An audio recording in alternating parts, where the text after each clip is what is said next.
बच्चों। तो भाई हमने पहला चैप्टर तो डेफिनेशंस का पढ़ लिया था एज पर अपने सीबीएसई सिलेबस। आईएससी में वो आईडी वाले पार्ट में दिया हुआ है। 4 लोगों की डेफिनेशन याद है सबको?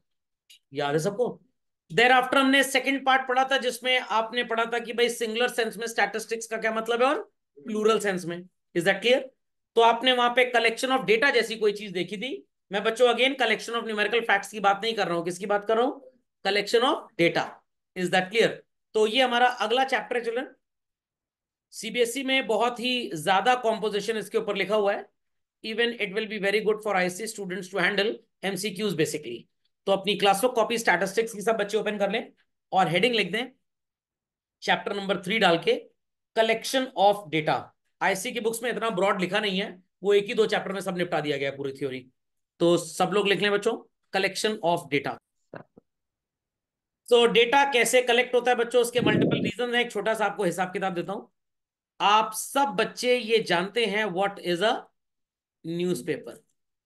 आपके स्कूल में आपको एक प्रोजेक्ट दिया गया कि भाई क्राइम रेट के ऊपर एक 1000 वर्ड्स का, आई रिपीट, कितने वर्ड्स का चलन?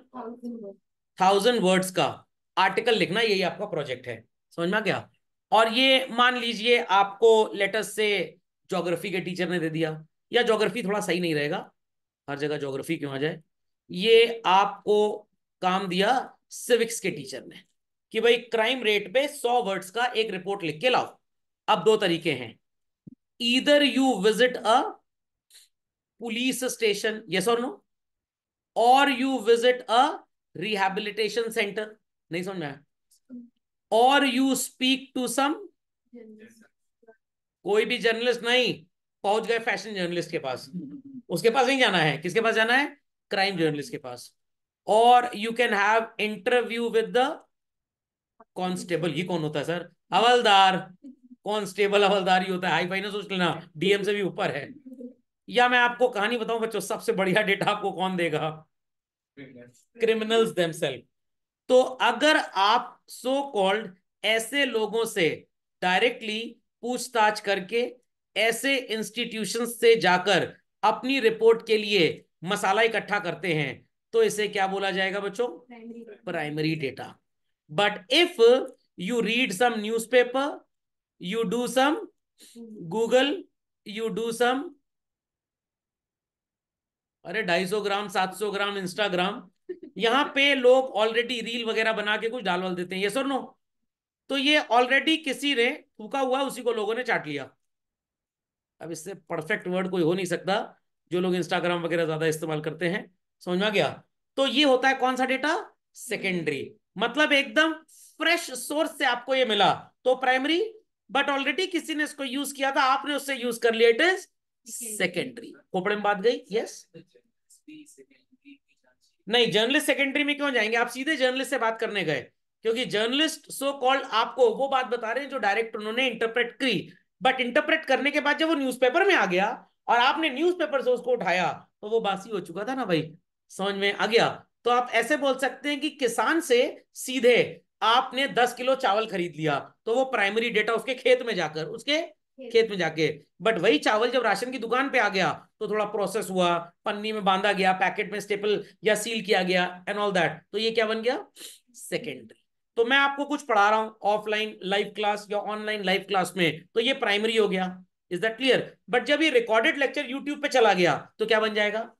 तब ये सेकेंडरी, क्योंकि तब ये प्रोसेस हो चुका है। आई रिपीट, तब ये प्रोसेस हो चुका है। बात समझ में आई कि नहीं आई? Is that understood?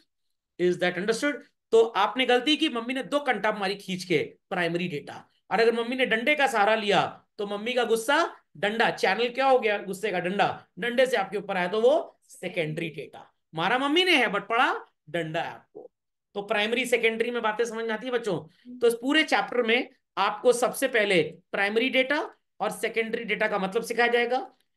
Primary data कैसे कलेक्ट होता है चिल्ड्रन, उसके सो कॉल्ड मल्टीपल तरीके हैं। और देयर आफ्टर आपको क्या पढ़ाया जाएगा? Secondary data. अब आपको देख के समझ में आ गया होगा, सर हम समझ गए सर, इसी की औकात ज्यादा है, सेकेंडरी बेचारा पप्पू हलवाई है। खोपड़े में बात गई, what is primary and secondary children? समझ में आ गया? Clearly understood? तो आपके स्कूल में वो रैफल शीट वगैरह का कार्यक्रम होता होगा, पूरे मोहल्ले में घूम जाओ, 5-5 रुपए भीख इकट्ठी करके लाओ। आप हर घर पे गए, 5-5 रुपए इकट्ठा किया 100 लोग से, और स्कूल में टीचर को 500 रुपए दे दिए। या पापा ने कहा ये सब हरकतें करने की जरूरत नहीं, हम तुमको 500 दे रहे हैं। आपने अपने दोस्त से उसकी शीट ली और पूरे नाम अदल बदल के वही छाप दिए। तो this is called as what children? Secondary data. खोपड़े में बात गई। तो जो लोग टाइम पे आए, गुड इवनिंग गुड आफ्टरनून की प्राइमरी, और जो लेट आ रहे हैं धैर्य भाई की जगह, देखा दूसरे लोग गुड इवनिंग बोल रहे हैं, हम भी गुड इवनिंग बोलते हैं, इट इज सेकेंडरी डेटा। तो प्राइमरी सेकेंडरी की कहानी मेरी जुबानी सबको समझ में आ गई बच्चों? तो इतना जरा नोट डाउन कर लीजिए, फिर आगे चलते हैं। तो कुछ समय पहले मेरे को जाना था हिमाचल प्रदेश के टूर पे। अब दो तरीके थे, या तो मैं वेबसाइट्स पे देखूं कहाँ कहाँ होटल है, कहाँ कहाँ साइट सीइंग के लिए अच्छा टैक्सी वाला मिल जाएगा, क्या क्या साइट्स हमको वहां पे अच्छी मिलेंगी, और कब रेलवे रिजर्वेशन मिल सकता है, सारा काम मैंने खुद करना है। तो ये हो गया प्राइमरी डेटा। व्हाट? प्राइमरी। या मैं किसी टूर वाले को फोन करूँ, मैडम जी जरा 15 दिन का एक टूर इटनरी बना के मेरे को भेज दो। अब मैडम जी पूरी इटनरी बना के और नीचे लिख दी 45,500 रुपीज पर पर्सन ओनली। पर पर्सन ओनली। मैं, मेरी एक वाइफ और 2 बच्चे, और कह रहे हैं कि 10 साल से नीचे का बच्चा आधा टिकट काउंट होगा, 5 साल से नीचे का फ्री, और 10 साल से ऊपर का पूरा। हमारे यहाँ 5 साल से नीचे का तो कोई है ही नहीं। तो 45,500 रुपए इंटू 4 लोग का देना पड़ेगा, हो गया 2 लाख रुपए। मेरे एक पागल कुत्ता मतलब टॉमी या मोती काटा जो मैं हिमाचल प्रदेश घूमूंगा 2 लाख में, मैं दुबई ना चला जाऊं? यूएस तो खैर नहीं घूम सकते, बट दुबई थाईलैंड मलेशिया तो घूम ही सकते हैं। तो इटनरी पूरी इनसे बनवा ली हमने, पूरी इटनरी बनवा ली। अब इन्होंने बता दिया कहाँ कहाँ घूमना है, कौन कौन सा होटल है। उसके बाद इनका नंबर ब्लॉक पे डाल दिया, जैसे कोई दलित जाहिल गवार मेरा नंबर ब्लॉक पे डाल देते हैं। Is that clear? और वहां पे लिख के आता है कि ये रूट अभी व्यस्त है, दूसरे नंबर से कॉल करो तो उठ जाता है फोन। Is that clear? होते हैं ऐसे कर्मकांड लोग, इनको कैंसर होता है बुढ़ापे में बेसिकली, और पहले हार्ट अटैक में ही निपट जाते हैं। समझ में आ गया? तो अब इन दैट केस इटनरी पूरी बनवा ली गई है। अब उसी उसी होटल का Goibibo, yes ibibo, no Goibibo, या make my trip, make your trip, make their trip, make everybody's trip, go IndiGo या अगोडा पगोडा जो भी है, इन सब पे होटल का प्राइस भी मिल जाता है। और ये हरकतें मैं करता रहता हूँ, मतलब ये हरकतें करता रहता हूँ। सर पकड़े नहीं जाते। मैं तो साल में एक बार टूर पे जाता हूँ, जिस ऑपरेटर से बात की तो 3 महीने में नौकरी छोड़ देता है या छोड़ देती है। तो इटनरी बन के पूरी आ गई। तो अपने को ये पता लग गया कि अपने लोग चीट किए जा रहे हैं या नहीं। तो आपको पता लगेगा कि जिस चीज का आपको 2 लाख पे करना है, वो काम आपका 60-70 हजार में कंप्लीट हो गया। तो सर क्या वो लोग चोर है? नहीं, चोर नहीं है। ज्यादातर टूर ऑपरेटर कार ट्रैवल देते हैं, व्हाट, जो कि रेल ट्रैवल से 4-5 गुना महंगा होता है basically. Rail travel is very less. तो हमें अगेन टॉमी मोतीन तो काटा नहीं कि हम कार ट्रैवल करेंगे, इट इज बेटर कि ट्रेन ट्रैवल करो। अब ये लोग आपको होटल जो दे देंगे उसे ताज और ये सब, उसी इक्विवेलेंट कैपेसिटी का होटल आपको आधे रेट में मिल सकता है। तो जो 2 लाख रुपए का टूर पैकेज था वो घट के कितने का हो गया? 60-70 हजार रुपए का। तो मैंने कौन सा डेटा यूज किया? सेकेंडरी। बट ये लोग जो अपनी इटनरी बनाते हैं, एक्सेस करते हैं, what they do? Is that understood well children? तो प्राइमरी सेकेंडरी समझ में आ गया? तो अगर आपको प्रोजेक्ट बनाना है और गली मोहल्ले में जा जाके घर घर में सर्वे करना है, प्रोजेक्ट आपके इकोनॉमिक्स से टीचर ने दे दिया कि भाई मोहल्ले की पॉपुलेशन का डेमोग्राफिक स्ट्रक्चर नोट करो। क्या नोट करो? डेमोग्राफिक स्ट्रक्चर मतलब जेंडर प्रोफाइल क्या है, कितने मेल हैं, कितने फीमेल हैं, कितने ताली बजाने वाले हैं। Is that clear? कितने लोग सो कॉल्ड 10वीं पास हैं, कितने 8वीं पास हैं, कितने 12th पास हैं, कितने आईआईटी में फेल हुए, उनका एक अलग केडर रहता है, कितने आईएएस में फेल हुए, वो अलग, उनको फेल नहीं बोला जाता एक्चुअली। What it clear? ये पढ़ने के लिए बहुत मेहनत चाहिए। तो आईएएस अपियरेंट एस्पिरेंट कितने हैं, जेई एस्पिरेंट कितने हैं, नीट और री नीट वाले कितने हैं, मतलब जो दोबारा एग्जाम देने जाएंगे, फिर 12वीं पास कितने, कितने ग्रेजुएट, कितने एमबीए, कौन पेरेंटल बिजनेस कर रहा है, कौन नौकरी में अपनी जिंदगी बर्बाद किए जा रहा है। ये सारा डेटा आपको नोट करना है। अब इसके लिए आप या तो बैठे बैठे घर में सबको फोन घुमाएं, पूरे मोहल्ले के नंबर आपके पास है, मोहल्ले का व्हाट्सएप ग्रुप है, ये भी प्राइमरी। सबके घर आप विजिट कर रहे हैं, ये भी प्राइमरी। बट अगर किसी की रिपोर्ट छाप के उसी को दाएं बाएं प्लस माइनस थोड़ा सा पढ़ लो तो सेमी सेकेंडरी। सेकेंडरी ये किताबों में नहीं होता है, ये खुद का होता है। This is secondary data. बात समझ में आई बच्चों या बिल्कुल भी नहीं आई? समझ में आ गया व्हाट इज प्राइमरी सेकेंडरी? चलिए तो चलते हैं बच्चों इसी के साथ आगे। Ready everybody? चलो, तो थोड़ा सा ये टाइम पास इंट्रोडक्शन है, मन करे तो पढ़ लीजिएगा। स्टैटिस्टिक्स का मॉडर्न कॉम्प्लेक्स बिजनेस वर्ल्ड में बहुत ही ज्यादा इंपॉर्टेंस है चिल्ड्रन। कुछ लोग बोला करते थे कि भाई 1970s में जिन्होंने प्लास्टिक में या सो कॉल्ड स्टील में पैसा लगाया, उन्होंने बहुत कमा लिया। टिल 1980 तक स्टील और प्लास्टिक इंडस्ट्री वर्ल्ड में बहुत चली। 1980 से 1990 तक चिल्ड्रन, सबसे ज्यादा बूम पता है किस चीज का था? डॉट कॉम का। ये website maintenance and all that, ये बिजनेस बड़ा चौचक चला। जैसे आजकल कोडिंग और एआई चल रहा है ना, तो 80 टू 90 में ऐसा था। 1990 से लेकर 2000 तक का जो दौर था children, that was information technology, IT. What it clear? 2000 से लेकर 2010 तक का जो बूम था, वो एमएलएम का बूम था, मल्टी लेवल मार्केटिंग। एमवे और Modi care and all that आपने सुना होगा। 2010 से लेकर 2020 तक का जो बूम था चिल्ड्रन, वो फिनटेक कंपनीज का बूम था, फाइनेंशियल टेक्नोलॉजीज। हर दूसरा आदमी स्टॉक खरीदने की ट्रेनिंग देता है वेबसाइट पे। 3 घंटे का एक 9 रुपए का फर्जी सा सेमिनार होता है, फिर आपको उसमें चूना लगाते हैं कि आओ 10,000 रुपए दो और हमारा ऑफलाइन सेमिनार अटेंड करो। मैंने ऐसे 10-20 सेमिनार अटेंड किए हुए हैं, तो इसलिए कृपया करके आपको बेवकूफ बनने की जरूरत नहीं है। They simply make people fool. They simply make people fool. और 2020 से लेकर 2050 तक चिल्ड्रन, दुनिया काम किस पे करेगी? डेटा पे। जिसके पास जितना ज्यादा डेटा है, वो उतना रईस है, उतना रईस। इसीलिए हर जगह आपकी ईमेल आईडी और डेटा वेटा सब कलेक्ट किया जा रहा है, ताकि हम आपको प्रोस्पेक्टिव पोटेंशियल कस्टमर समझे। नहीं समझ आई बात? तो आप बस एक दिन गूगल कर लीजिए, नाइकी स्पोर्ट शूज 7 नंबर, बस। अब अगले हफ्ते 10 दिन हर ऐप पे, हर जगह आपको क्या नजर आएगा? नाइकी का जूता। तो ये होता कैसे है? आप जैसे लोगों का डेटा इकट्ठा किया जाता है, और ऑटोबोट्स के थ्रू, ऑटोमेटिक रोबोट्स के थ्रू इस डेटा की बोली लगती है। $5 में 1,000 प्रोफाइल्स, $10 में 3,000 प्रोफाइल्स। तो ये कंपनीज पे करती हैं गूगल के ऑटोबोट्स के लिए पेमेंट, और ये डेटा उनको मिलता है। तो आपका डेटा सर, हमारे डेटा को वहां तक पहुंचाएगा कौन? हर कंप्यूटर का अपना एक एड्रेस होता है, जिसको टीसीपी आईपी एड्रेस बोलते हैं, transfer control protocol and internet protocol. देखा होगा 192 डॉट करके स्टार्ट होता है। वो डेटा आपका बेचा जाता है। तो मान लीजिए मेरी कंपनी है मिंत्रा, मैंने $100 में 5 लाख टीसीपी आईपीज खरीद ली। ऐसे लोग हैं कि जो जूता खरीदना चाहती हैं, जो जूता। गूगल कह रहा है $100 में 5 लाख डेटा देंगे, बट अगर स्पेसिफिक साइज वाला चाहते हो तो $400 में 1 लाख आईडी दे देंगे आपको। नहीं समझ में आई बात? तो मेरे पास 7 नंबर और 6 नंबर का स्टॉक भरा पड़ा है, तो मैं 5 नंबर, 8 नंबर, 9 नंबर, 10 नंबर का डेटा क्या करूंगा लेके? तो मैं गूगल से कहूंगा $1,000 ले लो और मेरे को 1 करोड़ लोगों की टीसीपी आईपी दे दो। गूगल दे देगा मेरे को। ये गूगल का बिजनेस होता है बेसिकली। नहीं समझे बात को? समझ में आ गया? फिर हम आपको ऐसी एड्स देनी स्टार्ट करते हैं। तो आप देखेंगे आपके मोबाइल पे तो नाइकी का जूता आ रहा है, बट पापा मम्मी के मोबाइल पे ऐसा नहीं आ रहा, क्योंकि वो खलियर थोड़ा है आपकी तरह।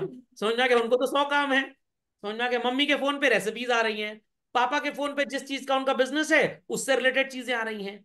और मैं अगर लेटेस्ट से गूगल की बात करूं चिल्ड्रन, तो मैं अगर ये गूगल स्वाइप करता हूं ना, तो देखिए मेरे को क्या नजर आ रहा है। ओला और हीरो ने टीवीएस आई क्यूब को पिछाड़ा। फिर ये पोस्ट ऑफिस और बैंक में पीपीएफ योजना, ये नजर आ रहा है? कहां चला गया भाई? ये थोड़ा सा नजर आएगा। चलिए, नजर आ रहा है। उसके बाद गंगा के हालात देखकर बड़ी चिंता। फिर उसके बाद टैक्स नजर आ रहा है।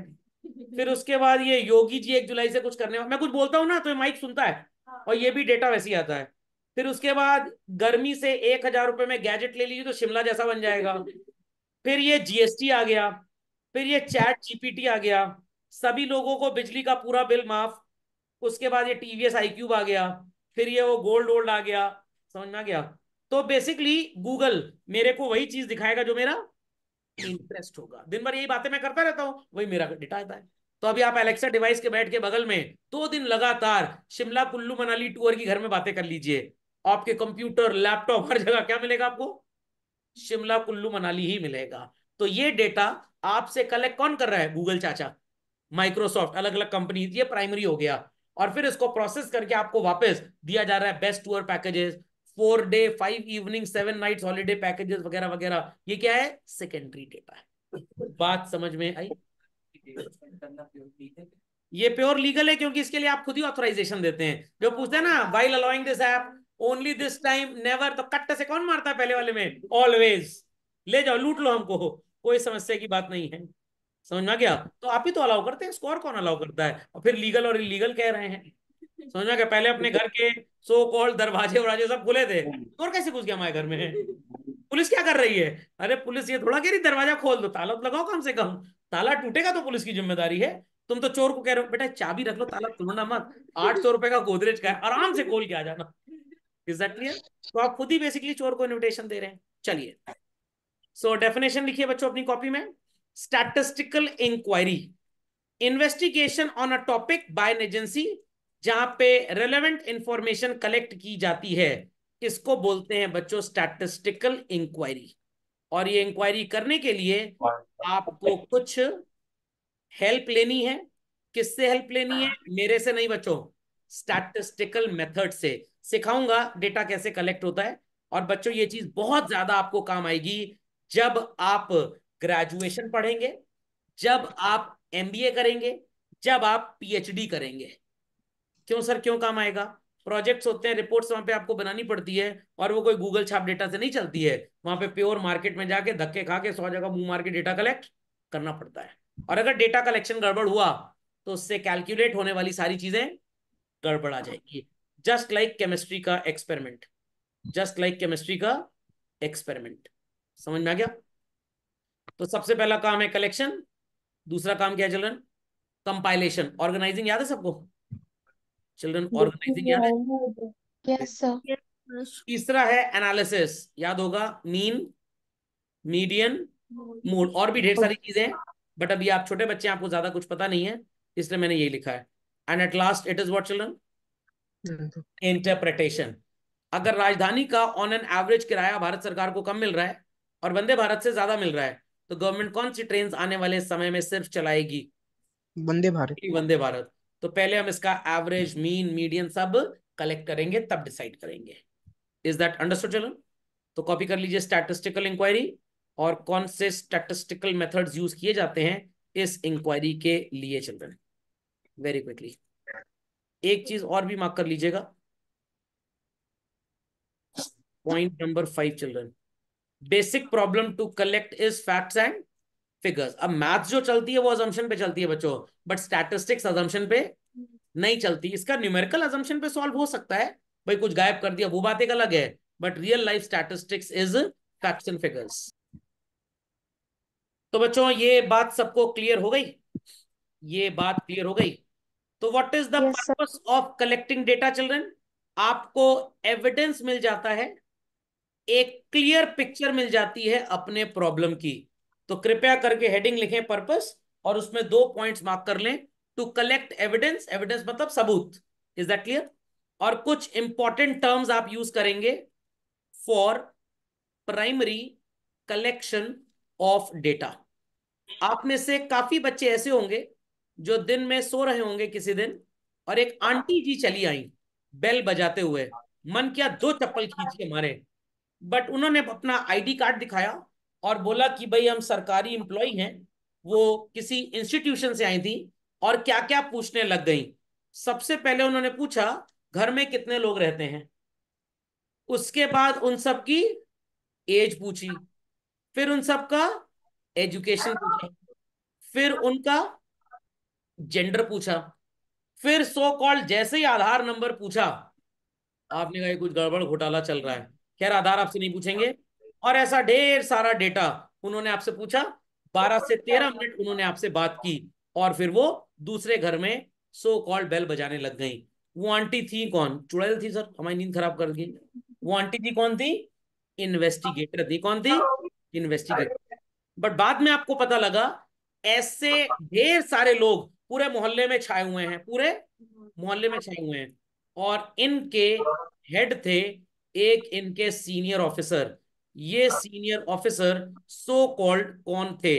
अगेन बच्चों, ये प्रिंसिपल इन्वेस्टिगेटर थे। कौन थे? ये हेड थे, प्रिंसिपल इनके इन्वेस्टिगेटर। अंडर में बाकी लोग काम कर रहे थे। खोपड़े में बात गई कि नहीं गई? समझ में आ गया क्या? Investigator need the help of certain person to collect the information. अब ध्यान से सुनिएगा, इन्वेस्टिगेटर में और एनुमरेटर में डिफरेंस क्या होता है? Person who conduct the statistical enquiry, person who collects the statistical enquiry is known as what? ऐसा नहीं है बच्चों, प्रिंसिपल इन्वेस्टिगेटर तब होता है जब एरिया ऑफ रिसर्च बहुत ज्यादा होता है। I repeat, area of research बहुत ज्यादा। जब एरिया ऑफ रिसर्च बहुत कम होता है तो प्रिंसिपल इन्वेस्टिगेटर की जरूरत नहीं पड़ती, सिर्फ इन्वेस्टिगेटर ही काम कर देता है। तो अगर स्कूल सिर्फ 5वीं तक का है तो हेड मिस्ट्रेस ही वहां पे काम कर देंगी, प्रिंसिपल की रिक्वायरमेंट होगी ही नहीं। इतनी बात सबको समझ में आ गई? नहीं समझ में आई? Yes sir. आपका यस सर। इन्वेस्टिगेटर को ढेर सारे यस। लोगों की हेल्प करनी पड़ती है। तो जो आंटी आपके घर आई थी ना बच्चों, इनको आप एन्यूमरेटर भी बोल सकते हैं। क्या बोल सकते हैं? एन्यूमरेटर। खोपड़े में बात गई। और आप जैसे लोग, आम आदमी पार्टी नहीं चल रहे हैं, जो डेटा दे रहे थे, they are called as what? Respondents. और इस पूरे प्रोसेस को हम क्या बोलते हैं? सर्वे। सर्वे। इतनी बात सबको समझ में आ गई बच्चों? पक्का? तो ये टर्म्स नोट कर लीजिए, यस सर। कुछ लिखने की जरूरत नहीं है, बिकॉज आपके पास जो नोट्स हैं उसमें सारी बातें कहीं ना कहीं लिखी हुई हैं। ओके। और अगर आप चाहें तो इन्वेस्टिगेटर, एन्यूमरेटर, रिस्पोंडेंट, इन तीन के बारे में लिख सकते हैं। तो ये तीन पार्टी समझ में आ गई कौन सी चल? Yes sir. Yes sir. राई। कौन है ये? राई का दाना। रिस्पोंडेंट हम सब जो डेटा देते हैं इनको। इन्वेस्टिगेटर कौन होता है? जो पूरी स्टैटिस्टिकल इंक्वायरी इनिशिएट करता है। आई से इन्वेस्टिगेटर, आई से इनिशिएटर। ओके। और जिन लोगों को फील्ड में भेजा जाता है, जो डेटा कलेक्ट करके लाते हैं, दे आर एन्यूमरेटर्स। खोपड़े में बात गई। बट अगर बहुत बड़ा सा रिसर्च प्रोग्राम है तो जो हेड होगा वो प्रिंसिपल इन्वेस्टिगेटर, उनके अंडर में 5-10 इन्वेस्टिगेटर लगा दिए, हर इन्वेस्टिगेटर के अंडर में 5-5 एन्यूमरेटर लगा दिए। Is that clear? नहीं, छोटी रिसर्च के केस में प्रिंसिपल इन्वेस्टिगेटर होएगा ही नहीं। वहां पे सिर्फ कौन काम करेगा? इन्वेस्टिगेटर। जैसे पॉपुलेशन का डेटा इकट्ठा करना है तो हर शहर में, हर डिस्ट्रिक्ट में एक प्रिंसिपल इन्वेस्टिगेटर बन गया। डिस्ट्रिक्ट को 4 या 8 जोन्स में डिवाइड कर दिया गया, तो वहां पे हर एक हेड बना वो इन्वेस्टिगेटर हो गया। और हर एक इन्वेस्टिगेटर के अंडर में 10-10 एन्यूमरेटर्स लगा दिए गए। तो आपके घर जो आ रहा है डेटा कलेक्ट करने, वो एन्यूमरेटर ही है। बट बीच में ये देखना है कि एन्यूमरेटर लोग ठीक से काम कर रहे हैं कि नहीं कर रहे हैं। तो रैंडमली एक एन्यूमरेटर को 500 घर दिए गए। अब 10 घर का डेटा इन्वेस्टिगेटर खुद कलेक्ट कर लेगा और मैच करेगा उन 500 में, वो 10 घर से डेटा जो लिया गया है वो सेम है या नहीं है। तो वहां पे बच्चों इन्वेस्टिगेटर भी काम आता है, प्रिंसिपल इन्वेस्टिगेटर भी काम आएगा वहां पे।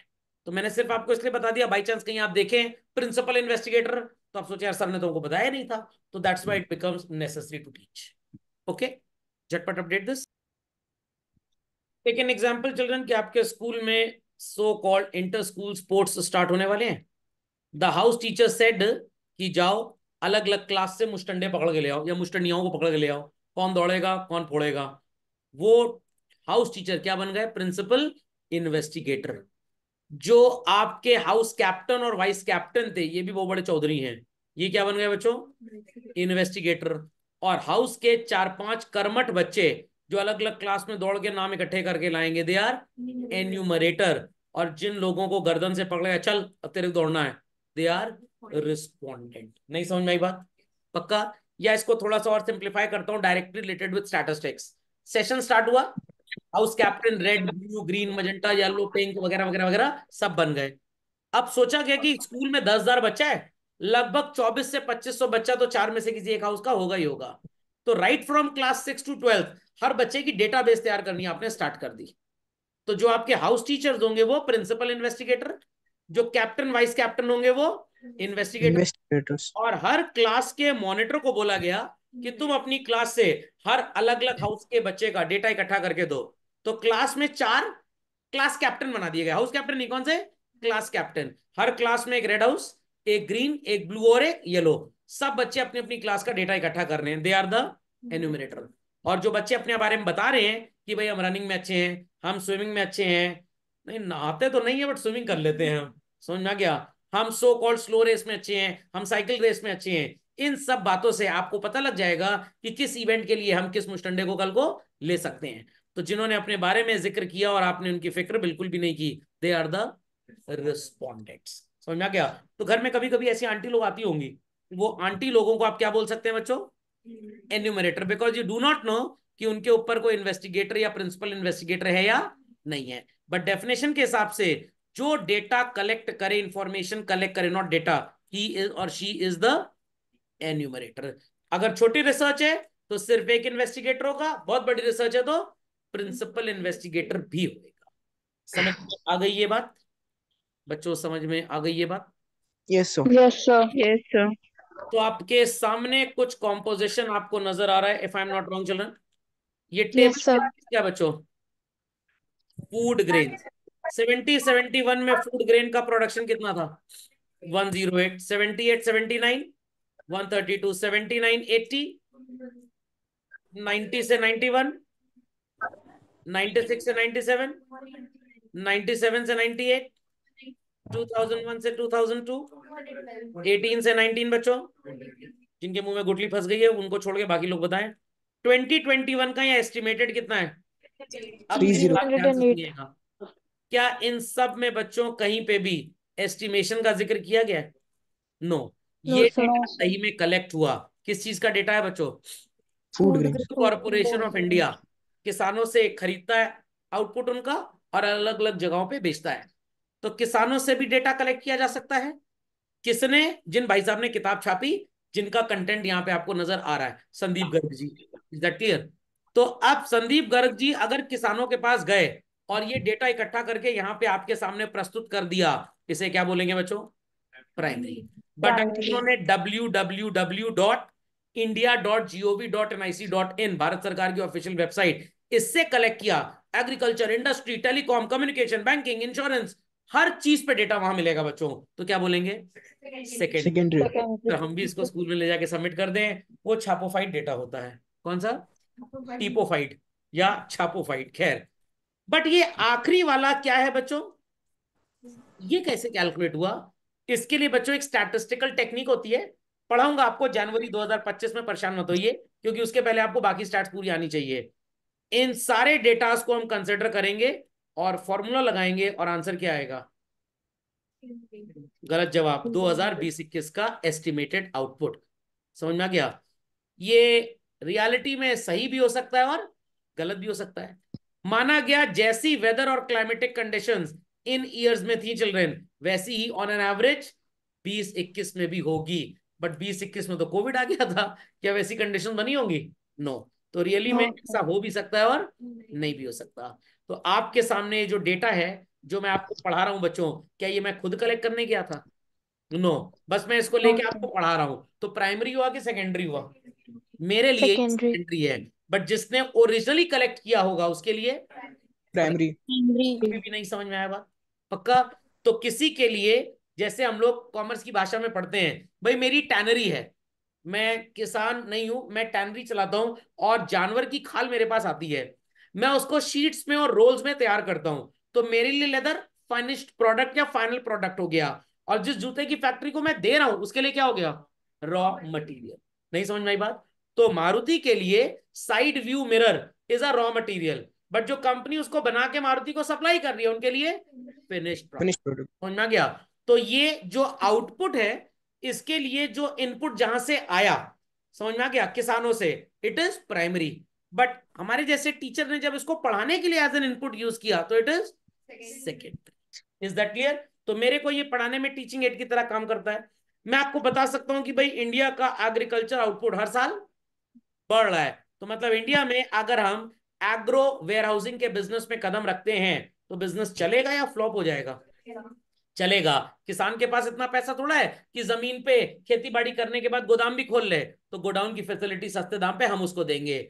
तो India has a good scope for agricultural warehousing. चलो, खोपड़े में बात गई? पक्का? अगर आपके पापा ने एग्रीकल्चर वेयर हाउस खोलने की बात की और ये डेटा उनके सामने आया तो क्या मानेंगे बच्चों? सेकेंडरी। सेकेंडरी। जिस इंसान ने इसको प्रस्तुत करने के लिए डेटा इकट्ठा किया वो क्या हो जाएगा? प्राइमरी। तो प्राइमरी। ये स्क्रीन पे नजर आ रहा है बच्चों, ये सेकेंडरी ही है, ये प्राइमरी नहीं है। बट इसके लिए जो इंफॉर्मेशन लेके आए वो प्राइमरी। तो primary. Information is primary data. समझ में आ गया? ये जो फाइनल ऑर्गेनाइज है ये सेकेंडरी हो गया। बातें समझ में आ रही हैं सबको? Yes sir. समझ में यस आ रही सर। हैं? Yes sir. चलिए, तो यहाँ पे आपको दो बातें नजर आ रही होंगी बच्चों. One is called as on the left hand side X children, and this is Y. Sir ये एक्स और वाई क्या होता है? यहाँ पे आपको थोड़ी देर में एक चीज मैं पढ़ाने वाला हूँ. What is called as variable and what is called as frequency. Frequency. Sir दोनों में फर्क क्या होता है? जो रेपिटेटिव इन नेचर होगा चिल्ड्रन वो फ्रीक्वेंसी. फ्रीक्वेंसी. जो नॉन रेपिटेटिव होगा, जो इंडिपेंडेंट होगा, दैट इज वेरिएबल. और जो डिपेंडेंट होगा दैट इज फ्रीक्वेंसी. नहीं समझ में आई बात? समझ में आ गई बात? तो ये इंडिपेंडेंट है, रिपीट नहीं होगा. But these figures are again and again every year being repeated children. समझ में आ गई सबको बात? Variable yes. फ्रीक्वेंसी में डिफरेंस समझ में आ गया? चलिए यस सर. तो झटपट आप इस बात को जरा लिख डालें very fast. Meaning of variable. Variable refers to a quantity or attribute whose value varies from one investigation to other. 2001-2 में आउटपुट हुआ 212 मिलियन टन. 2018-19 में आउटपुट हुआ 283 मिलियन टन. आपको सिर्फ इतना डेटा एग्जाम में दे देंगे और पूछेंगे which of the following represents a variable. Option A, option B, option और डी होगा बोथ ए एंड सी. तो आपका सही आंसर क्या होगा बच्चों? Both A and C. C. समझ में आ गया? छोटी छोटी बातें हैं, एमसीक्यू से पूछा जाएगा और आप फंस जाएंगे. झटपट डू इट. चलिए भाई, तो वेरिएबल शब्द का मतलब समझ में आ गया.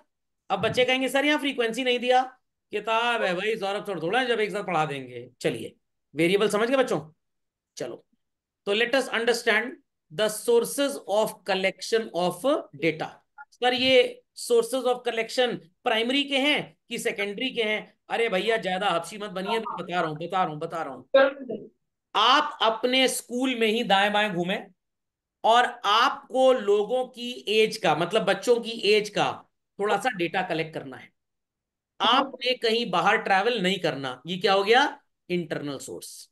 या आपने अपने ऑफिस के अंदर ही ये जानना है लोगों की इनकम प्रोफाइल क्या है, उनका एक्सपेंडिचर पैटर्न क्या है, ताकि एम्प्लॉयर डिसाइड कर पाए कि मैं टाइम टू टाइम सैलरी बढ़ाऊं या ना बढ़ाऊं, तो बढ़ाऊं तो कितनी बढ़ाऊं. तो आपने पूरी दुनिया का तो ठेका ले नहीं रखा है. तो ये डेटा आपको अपने ऑफिस के अंदर से ही मिल जाएगा. कहां से आपको डेटा मिलेगा? इंटरनल. बट भारत सरकार के लिए जानना बहुत जरूरी है कि देश में व्हाट इज इन्फ्लेशन रेट. अगर गवर्नमेंट को पता लग गया कि भाई 6% का इन्फ्लेशन है, तो सरकार अपने एम्प्लॉयज की सैलरी कम से कम 6-8-10% तो बढ़ाए. जो इंसान पिछले साल 1 लाख कमा रहा था, 40,000 खर्च कर रहा था, अब बेचारे का खर्चा अगले साल 6% बढ़ जाएगा. और अगर कमाई नहीं बढ़ेगी बच्चों, तो over the period of time जितना उसका खर्चा बढ़ रहा है उस कमाई में वो गरीब हो जाएगा. नहीं समझे बात को? मेरे खर्चे तो बढ़ रहे हैं बट मेरी कमाई नहीं बढ़ रही है, तो will I be growing rich? No. तो एक दिन ऐसा होगा 10 साल बाद कि पहले जो 40,000 खर्चा करते थे 1 लाख कमा के, आज 1 लाख कमा रहे, खर्चा 95,000 हो गया. क्या आपकी सेविंग ज्यादा होंगी? नो. अगर आप जैसे लोगों की, हमारे जैसे लोगों की कमाई बढ़ेगी नहीं, क्या हम सेव कर पाएंगे? नहीं कर पाएंगे. बच्चों सेव नहीं करेंगे तो क्या इन्वेस्ट कर पाएंगे? नो. जब हमारे आपके जैसे लोग इन्वेस्ट ही नहीं करेंगे, तो क्या हम bank, mutual fund, stock market में जाएंगे? नहीं जाएंगे. क्या बिजनेस कम्युनिटी तक हमारा पैसा पहुंचेगा? नो. क्या बिजनेसमैन को लोन मिलेगा? क्या बिजनेस एक्सपैंड होगा? ठेंगा कुछ होगा. देश की तरक्की रुक जाएगी. तो गवर्नमेंट को पूरे देश का डेटा जानना है, तभी गवर्नमेंट इंस्ट्रक्शन दे पाएगी कि कितने प्रतिशत महंगाई भत्ता बढ़ाया जाए. हिंदी में महंगाई भत्ता, अंग्रेजी में dearness allowance. What? Dearness allowance. Newspaper पढ़ते हैं बच्चे? आता होगा ना, सेंट्रल गवर्नमेंट कर्मचारियों का महंगाई भत्ता 3% बढ़ गया. फिर स्टेट गवर्नमेंट भी थोड़ा सा बढ़ाती है. फिर जो अच्छे प्राइवेट एम्प्लॉयज हैं वो भी बढ़ा देते हैं. नहीं समझे बात को? नहीं समझे? समझ में आ गया? बट अगर आप डेटा कहीं बाहर से कलेक्ट करें, it is external source. Directly field work करें चल रहे हैं, तो इट इज प्राइमरी. किसी ने कलेक्ट किया था, उसी का छापोफाई कर लिया, इट इज सेकेंडरी डेटा. अब मैं आपको इसका एक बहुत बढ़िया एग्जांपल दूंगा. यूट्यूब में ऐसे ऐसे लोग कत्था लगाते हैं पान में, मोबाइल में क्या करते हैं, दलितर लोग रील देखते हैं. कुछ लोग 250 ग्राम में भी ऐसे ऐसे इंस्टाग्राम दिन भर मरे रहेंगे रील के अंदर. Is that clear? उनकी जिंदगी भी रील बन गई है, इसलिए उनके नंबर भी गोल गोल आते हैं और वो भविष्य में जलेबी बेचते हैं बेसिकली. चलिए ये बात समझ में आ गई। अब इंडिया में कितने लोग रील बनाते हैं? पता है कौन सी रील होती है? वो चाइना की रील होती है। व्हाट इट क्लियर, और अपनी एड पीछे मतलब आवाज ऐड कर देते हैं। What they are doing, secondary. और जो लोग खुद ये जाहिल पना करते हैं, प्राइमरी। इससे अच्छा कोई एग्जाम्पल हो नहीं सकता था। तो आप एग्जाम में पढ़ के गए, आंसर लिख रहे हैं, बट अगर ऐसे आंसर लिख रहे हैं तो क्या है? सेकेंडरी। बगल वाले का छाप रहे हैं तो सेकेंडरी डेटा, खुद अपने मस्तिष्क का इस्तेमाल कर रहे हैं तो primary data. Is that understood well by all children? तो प्राइमरी सेकेंडरी का क्लासिफिकेशन अब समझ में आ गया। तो पहला क्लासिफिकेशन क्या, internal and external. Is that clear? तो मेरे को ये जानना है कि मेरी कॉलोनी में कितनी प्रॉपर्टीज रेंटेड हैं, कितनी टू बी रेंटेड है, क्या इनका रेंटल है, एवरेज रेंटल क्या है, वगैरह वगैरह सब जानना है। तो मैं पूरे मोहल्ले से ही डेटा कलेक्ट करूंगा, मेरे को बाहर जाने की जरूरत नहीं है। तो ये क्या हो गया children? Internal data. Is that clear? तो आपको अपने एम्प्लॉइज का सो कॉल्ड इनकम और एक्सपेंडिचर पैटर्न जानना है, तो ऑफिस के बाहर मुंह मारने की जरूरत है? नो। अपने ही ऑफिस की रिपोर्ट से, सैलरी स्लिप से, ऑफिस के सैलरी पेमेंट से, एम्प्लॉइज का जितना गूगल यूपीआई वगैरह होता है, उन्हीं से आप डेटा कलेक्ट कर सकते हो। तो it is called as what children? Internal data. Is that understood और नॉट? पक्का? अब मान लीजिए आपके स्कूल में असेंबली हो रही है, तो ये इंटरनल एक्टिविटी है। बट इंटर स्कूल कॉम्पिटिशन है, बाहर से भी स्कूल आ रहे, तो ये एक्सटर्नल एक्टिविटी हो गई। समझ में आ गया? सबने ये लिख लिया सोर्सेज में, इंटरनल, एक्सटर्नल, प्राइमरी, सेकेंडरी। चलिए, तो इंटरनल सोर्सेज की 2 लाइन की बड़ी आसान सी डेफिनेशन लिख लें बच्चों। Data collected from own reports. It's की जगह ओन रिपोर्ट्स। तो थोड़ी सी अकाउंटिंग आ गई है, ह्यूमैनिटीज वाले बच्चे बिल्कुल नाराज नहीं होंगे। कितना पैसा हमने कमाया या गवाया, it is known as annual report of the company, जहां पे लिखा होता है children. Data collected and compiled through internal resources children is called as what? Internal. Internal data. PVR cinemas नाम तो सुना ही होगा। Yes sir. अगर मैं कहूं कि इंडिया में 90% जो ऑडिटोरियम्स हैं या सिनेप्लेक्सेस हैं, वहां पे पीवीआर की ही स्क्रीन हैं। पहले एक और हुआ करता था बच्चों, आइनॉक्स। पीवीआर वालों ने इनको भी खरीद लिया। अब आप बोल सकते हैं कि 90% स्क्रीन तो इंडिया में पीवीआर आइनॉक्स की हैं। तो जो इनका डेटा होगा मूवी के फ्लॉप या हिट होने का, वही एक्चुअल डेटा मान लिया जाए। क्या पीवीआर को कहीं बाहर जाके इंटरव्यू वगैरह लेने की जरूरत है? नो। तो हिट मूवी कौन सी है, फ्लॉप मूवी कौन सी है, पहले दिन बॉक्स ऑफिस में किसने बहुत अच्छा किया, बुरा किया, ये पीवीआर के रिसोर्स से सब पता लग जाएगा। क्योंकि 90% चीज तो ही नहीं है इंडिया में, मतलब ऐसा मैं मान रहा हूं। तो कौन सा डेटा हो गया? इंटरनल। बट अगर मार्केट में 6 ऐसे एग्जिबिटर्स हैं, कितने बच्चों? 6 प्लेयर्स हैं इस तरह के। पीवीआर आइनॉक्स है, छपाक आइनॉक्स है, टपाक आइनॉक्स है, ये सब अलग अलग हैं। तब आपको मार्केट सर्वे करना पड़ेगा मूवी की बॉक्स ऑफिस कलेक्शन जानने के लिए। तब वो कौन सा सोर्स होगा बच्चों? एक्सटर्नल। सोर्स। एग्जाम कैसा हुआ? आपके स्कूल ने पोर्टल पे, वेबसाइट पे बच्चों का सो कॉल्ड मांगा है रिव्यू। तो एग्जाम के बाद 15 मिनट स्कूल में सारे बच्चों से मीटिंग हो गई। आपने कुछ बच्चों से उनका आइडिया लिया और बोर्ड की वेबसाइट पे इसको डाल दिया। कौन सा डेटा हुआ? Internal. But news reporter internal. वगैरह क्या करते हैं, अलग अलग स्कूल के सामने अलग अलग न्यूज रिपोर्टर जाता है और हर बच्चे से बात करता है, फिर मिलू जुली अप्रोच न्यूज़पेपर में छाप दी जाती है। For them it is external. But आप क्योंकि स्कूल के एक इंटीग्रल पार्ट है, प्रिंसिपल है, और आपने अपने बच्चों से ही पूछ लिया, तो आपके लिए इंटरनल हो गया। नहीं समझे बात को? पक्का? चलिए, तो collected from outside the organisation क्या हो जाएगा चलन? एक्सटर्नल।